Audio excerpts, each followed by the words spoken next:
আপনার জীবনটা কি কখনো খুব কঠিন মনে হয়েছে? আপনার সামনে যে বাধাগুলো দাঁড়িয়ে আছে সেগুলো কি পাহাড়ের মতো বিশাল মনে হয়? এমনকি কখনো মনে হতে পারে আপনি হয়তো আর এগোতে পারবেন না, কিন্তু জানেন কি আপনি পারবেন। আসসালামু আলাইকুম রহমতুল্লাহ। হ্যালো ভিউয়ার্স, দুররানি প্রকাশনের আরেকটি এপিসোডে আপনাকে স্বাগতম। আমাদের সবার জীবনেই চ্যালেঞ্জ আসে, কখনো কাজের চাপে, কখনো পরীক্ষার ব্যর্থতায়, আবার কখনো সম্পর্কের জটিলতায় আমরা হতাশ হই। কিন্তু সব সময় মনে রাখুন, সফলতার পথ কখনোই মিশ্রণ নয়। এজন্যই হয়তো উইনস্টন চার্চিল বলেছিলেন, সফলতা হলো ব্যর্থতা থেকে হার না মেনে ব্যর্থতার পথে এগিয়ে চলা। যে ব্যক্তি ব্যর্থতার ভয় কাটিয়ে এগিয়ে যেতে পারে সেই আসল বিজয়ী। আপনি যখন হোঁচট খাবেন তখনই ভাববেন এটাই নতুন কিছু শেখার সময়। হতাশা এসে বলবে এবার থামো, কিন্তু আপনি বলবেন না, আমি আরেকবার চেষ্টা করব। কারণ আমরা সবাই জানি একমাত্র চেষ্টা এবং অধ্যাবসায়ই পারে আমাদের স্বপ্নকে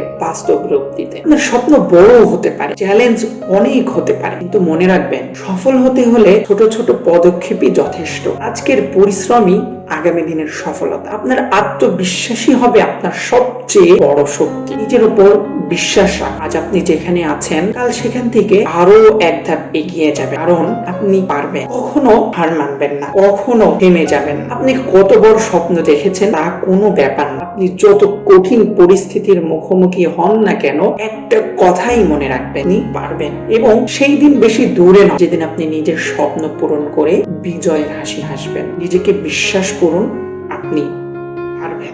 এরকম আরো আকর্ষণীয় ভিডিওর জন্য সাবস্ক্রাইব করুন এবং বেল আইকনটি অন করে দিন। আজকের মতো এখানেই শেষ। আসসালামু আলাইকুম ওয়া রাহমাতুল্লাহ।